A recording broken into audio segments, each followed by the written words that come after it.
दो बड़े खास मेहमान आज हमारे साथ हैं। ज्योति सिंह के माता पिता हमारे साथ आशा देवी जी और बद्री नारायण सिंह जी हैं, निर्भया के माता पिता। बहुत बहुत शुक्रिया कि आप हमारे स्टूडियो आए। मैं जानता हूं कि कितनी तकलीफ होती है आपको, और एक तरह से मीडिया दिसंबर 16 को ही एक तरह से याद करता है। आप मुझे पहले भी कह रही थी, इंटरव्यू के पहले आप कुछ कहना चाहती थी कि क्या हर साल दिसंबर 16 पर ही लोगों को याद आती है कि क्या हुआ था उस दिन और क्या हमारे समाज ने किया है उसके बाद? क्या कहना चाहेंगे? हाँ, मैं यही कहना चाहती हूँ कि 16 दिसंबर को ही निर्भया की सबको याद आती है, कानून से लेकर प्रशासन तक, समाज तक, मीडिया तक। क्या इसके बीच में कोई याद नहीं आती कि नहीं उनको इंसाफ नहीं मिला? चाहे और बच्चियों के साथ क्या हो रहा है, क्या किसी को नहीं दिखता? जैसे आज हो रहा है कि नाबालिग के लिए कोई कानून नहीं है। जब निर्भया की घटना हुई थी तभी भी ये चर्चाएं हुई थी, तो क्या अगर उस टाइम ये कानून बन गया होता तो ये भी नहीं बाहर आता, और जितने हमारी बच्चियों के साथ बलात्कारें हुई हैं, जितनी बच्चियां मर गई हैं, शायद वो भी बच जाती। आप कह रही हैं कि अगर नाबालिग कानून तब होता, क्योंकि आज एक ऐसी स्थिति आ गई है कि 4 दिन में दिसंबर 20 को 4 दिन में शायद जो नाबालिग जो इस बलात्कार में शामिल था उसको सरकार रिहा कर रही है, क्योंकि कानून कहता है कि उसको रिहा करके उसको रिहैबिलिटेट करना पड़ेगा, उसको सिलाई की मशीन दी जाएगी, एनजीओ के साथ काम करना। तो क्या कहेंगे आप? देखिए, मुझे तो ये उम्मीद नहीं थी सरकार से कि वो छूटेगा और उसको ऐसे सपोर्ट किया जाएगा। तो मैं तो ये कहती हूँ कि बहुत अच्छा है, क्योंकि वो मर्द है। विक्टिम जो मरने वाली थी वो महिला थी, बच्ची थी। ठीक है, वो सरकार है, जो मर्जी करे, तो उसको क्यों? जितने क्राइम हुए हैं, निर्भया के बाद क्राइम हुए हैं, जितने जुगनाइल हैं, उसको मशीन दी जाए, उसको बिजनेस के लिए मदद की जाए, क्योंकि वो मर्द हैं, उनका जीने का अधिकार है। हमारी बच्ची मर गई और भी बच्चियां मर रही हैं, उनका कोई अधिकार नहीं है, क्योंकि हम महिला हैं। हम एक पुरुष के लिए एक थाली के बराबर हैं, खाए फेंक दिए, एक टिश्यू पेपर के बराबर है, मुंह पूछे साफ किए फेंक दिए। आज क्यों सबको याद आ रहा है कि नहीं वो छूट रहा है, वो क्राइम किया है? मैं 3 साल से चिल्ला रही, चैनल चिल्ला रही, मंत्री लोग के दर पर जाके हाथ जोड़ के मैंने इंसाफ मांगा। आज क्यों सबको याद आ रहा है कि नहीं वो क्राइम किया है, कानून में रूल है? 3 साल के बीच में क्यों नहीं किसी ने सोचा कि नहीं ये कानून बदलना चाहिए? जब दिल्ली सरकार आज कह रही है कि नहीं हम उसको पुनर्वास के लिए 10,000 रुपये देंगे, मशीन देंगे। जब निर्भया का घटना हुआ था तो सब लोग काली पट्टी बांध के चिल्ला रहे थे कि नहीं निर्भया को इंसाफ चाहिए और बच्चियों की सुरक्षा चाहिए, महिलाओं की सुरक्षा चाहिए। आज सब कुल अपने आदा सब लोग भूल गए। क्या कभी विक्टिमों से कोई पूछता है कि नहीं हम पे क्या गुजरती है? जब इंसाफ की हम किस लिए जीते हैं? हम तो उसी बच्ची मर गई, हम इसीलिए तो खड़ा हुए नहीं कि नहीं हमें इंसाफ मिलेगा, हमारी कोई गलती नहीं थी। लेकिन आज क्या हुआ? हमारे से तो कोई किसी ने नहीं पूछा कि आपको क्या चाहिए, उसको बचाने के लिए क्या एनजीओ में जाना चाहिए, तो मशीन मिलना चाहिए। लेकिन मैं भी कहती हूँ, मैं इस चैनल के माध्यम से कहती हूँ कि वो देश का पुरुष है, उसको अगर जीने का हक है। मैं भी इस देश की इंसान हूँ, मेरी बेटी थी, मुझे इंसाफ चाहिए, मुझे कुछ नहीं चाहिए, मुझे इंसाफ चाहिए। यानी आज आप कह रही हैं इंसाफ नहीं मिला? नहीं मिला, मुझे नहीं मिला। जो भी मिला कागजों तक है। जब तक निर्भया के 5 मुजरिमों को फांसी की सजा नहीं हो जाती तब तक मुझे इंसाफ नहीं मिलेगा।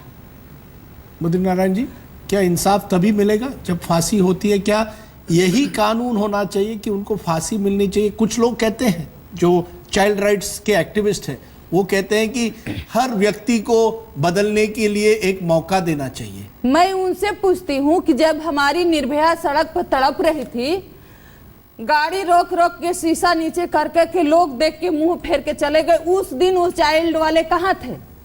जो 2-2, 3-3 साल की बच्चियां मर रही हैं, घर में से उठाई जा रही हैं, उस टाइम चाइल्ड वाले कहाँ थे? उस टाइम में हमसे क्यों नहीं पूछे कि नहीं आपके बेटी के साथ गलत हुआ है। जो भी इसमें आ रहा है मैं वो करी, या तो उसको समाज से कोई लेना देना नहीं है, या तो वो अपने आप को बदलना नहीं चाहता।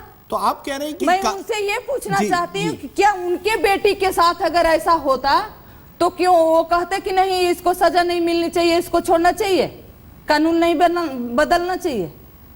बहुत बड़ी बात आप कह रही हैं, क्योंकि मैं आपसे ये पूछना चाहता हूँ, क्या कानून 1 साल पहले 15 महीने पहले करीब 15 महीने पहले कानून में बदलाव लाने की कोशिश की गई, जिससे नाबालिग की उम्र जो थी 18 साल से 16 साल होगी, और जिस तरह का अपराध हुआ है उस बेसिस पर डिसाइड किया जाएगा कि उस व्यक्ति को जेल में रखा जाएगा या जुवेनाइल होम में रखा जाएगा या 18 साल की उम्र में उसको रिहा किया जाएगा। यह सब कानून में बदलाव लाने की कोशिश 12 महीने हुई थी, लोकसभा ने पारित किया, अभी राज्यसभा में बैठा हुआ है वो कानून। तो क्यों बैठा हुआ है, उसको क्यों नहीं पास किया जा रहा है? क्योंकि हमारे नेता जो है वो एक दूसरे से झगड़ रहे हैं, पार्लियामेंट चल ही नहीं रहा है। क्योंकि उन नेता लोगों की बेटियों के साथ बलात्कार नहीं हो रहा है, उनकी बेटियां कार में चलती हैं, लेकिन हमारी बच्चियां रोड पे चलती हैं, बस में चलती हैं, तो इसलिए वो लोग नहीं बदलने देना चाहते हैं। नहीं, बोलने दीजिए, बद्री नारायण जी बोलने दीजिए, आशा देवी को खुलकर आप भी बोलिए, खुलकर बोलिए, मैं आपको रोकने नहीं वाला। कानून बदलने के लिए 3 साल हमने दिया, और इनको कितना चाहिए, और बच्चियां कितनी बलि चढ़ेंगी इनके कानून बदलते बदलते।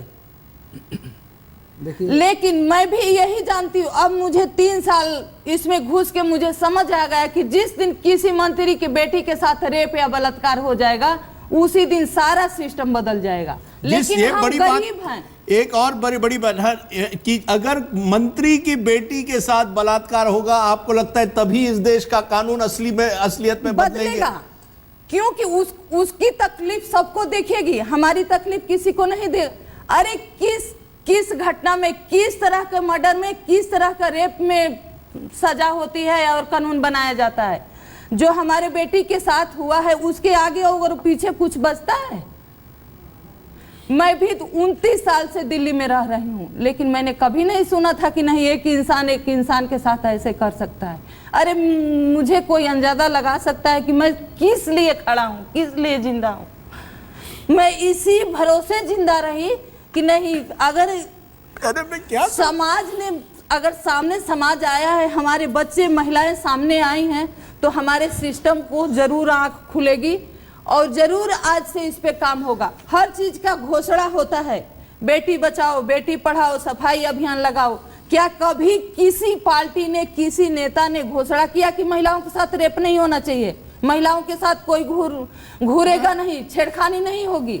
मैम कहते तो बहुत है, आपके शब्दों ने आज हमें रुलाया है। कहते बहुत है, ऐसा नहीं है। प्रधानमंत्री ने भी जब लाल किले पर थे उन्होंने भी ये कहा है। मेरा आपसे यही निवेदन है, क्या आप वाकई समझते हैं दोनों? आप मैं समझती हूँ, मैं ये भी मानती हूँ कि इसमें खाली सरकार की गलती नहीं है, खाली पुलिस की गलती नहीं है, कानून की गलती नहीं है, हमारे समाज की भी गलती है, हमारी गलती है, हमारे घर में माँ बाप की गलती है। लेकिन सबसे जो यहाँ मेन है, क्योंकि हमारी कोई नहीं सुनता, सबसे है कि जब तक इनको समय रहते इनको सजा नहीं मिलेगी, इनके ब्रेक नहीं लगाए जाएंगे, तब तक घटनाएं नहीं रुकी, क्योंकि हमारे चिल्लाने से कुछ नहीं होता। मेरी 18 साल की बेटी है, तो मैं आपका दर्द एक तरह से समझ सकता हूं, लेकिन आपके दर्द में मैं शामिल नहीं हो सकता, क्योंकि आपका दर्द आपका ही है, आपकी बेटी गई है, मेरी नहीं। लेकिन फिर भी मैं आपसे पूछूंगा, बद्री नारायण जी, आशा देवी ने बहुत अपने भावनात्मक अंदाज में ये कहा है, क्योंकि वो माँ का दर्द, एक दर्द कोई नहीं समझ सकता उस दर्द को। मैं आपसे ये पूछ रहा हूं, क्या आपने कभी सरकार से पूछा, जब आप मंत्री से मिलती हैं या किसी ये बड़े बड़े व्यक्ति जो आते थे, जब ये घटना हुई सब आपके घर आए, सब आपके दरवाजे पर आए कि हम आपके साथ हैं, आज इतने सालों में जब आप किसी से पूछते, क्या कहते हैं वो आपको?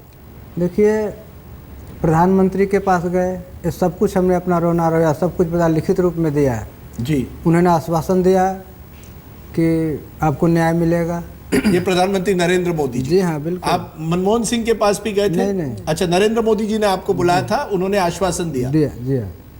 हम होम मिनिस्टर राजनाथ जी हैं, उनके पास भी गए थे, उन्होंने भी आश्वासन दिया। तो इतने बड़े लोगों के पास जाने के बाद सिर्फ आश्वासन के अलावा कुछ नहीं मिला। और ये देखिए, हमारी चिंता सिर्फ ये नहीं है कि जुबनाइल छूट जाएगा तो क्या होगा, दर्द तो दर्द है।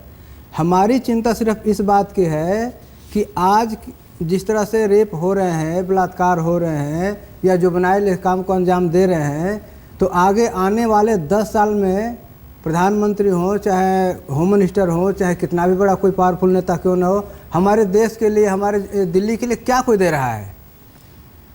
तब ऐसा होगा कि जो लोग आज गाड़ियों में चल रहे हैं, गाड़ियों में से खींच खींच के बलात्कार करेंगे जुबनाइल, और आप कुछ नहीं कर पाएंगे। हम आपसे एक मिनट आपसे एक प्रश्न पूछ रहे हैं, कितने भी बड़े नेता कोई क्यों ना हो, अगर कोई जुबनाइल उनको थप्पड़ मार दे, चाकू मार दे, बलात्कार कर दे, है कोई कानून की जो उसको रोका जा सकता है?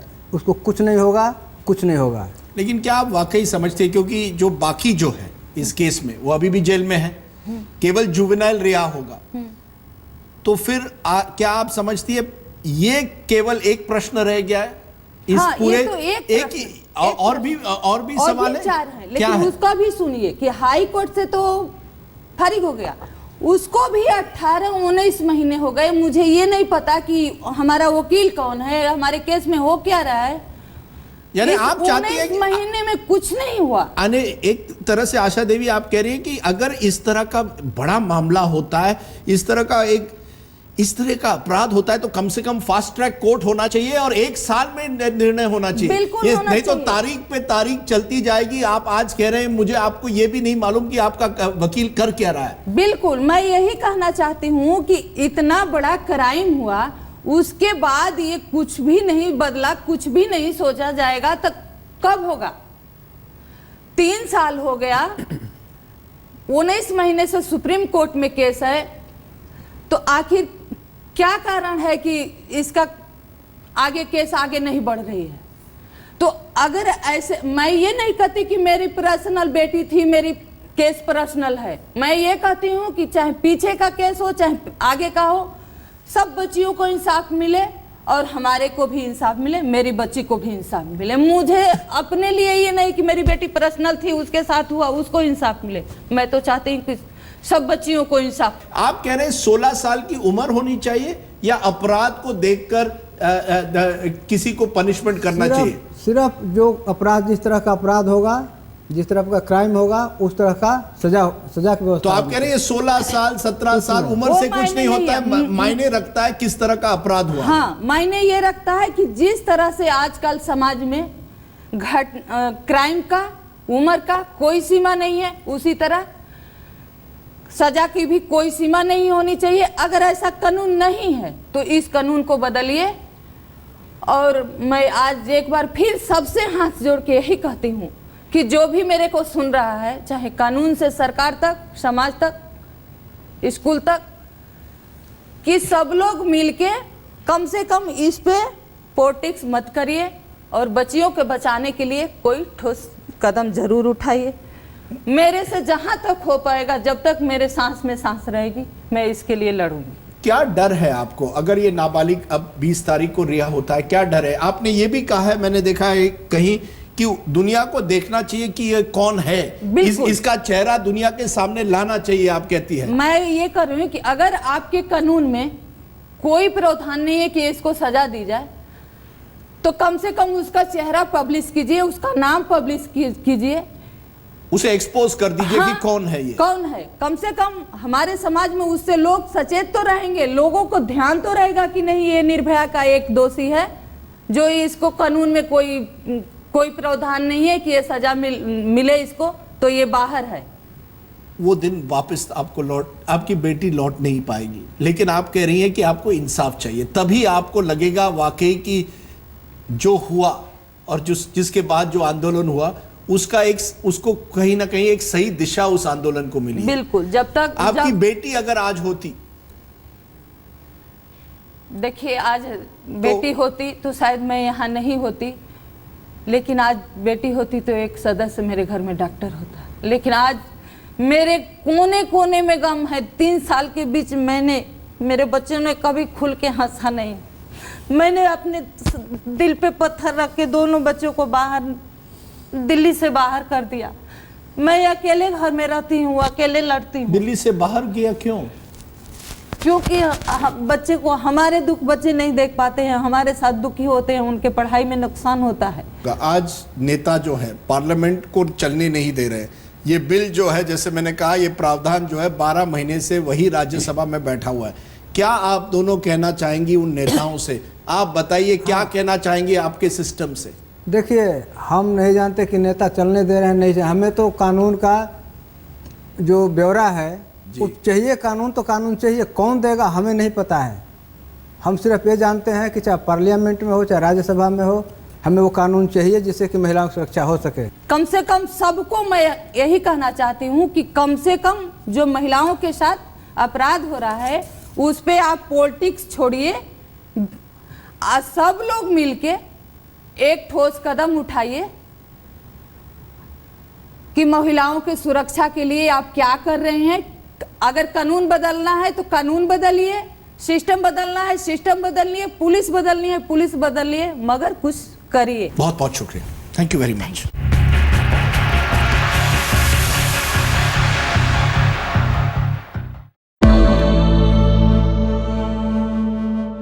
और आईपीएल की 2 नई टीमें पुणे और राजकोट के लिए ऑक्शन में आज पुणे ने 12.5 करोड़ रुपए में महेंद्र सिंह धोनी को खरीद लिया है। इसके साथ ही अश्विन अजिंक्य रहाणे को भी पुणे ने खरीद लिया।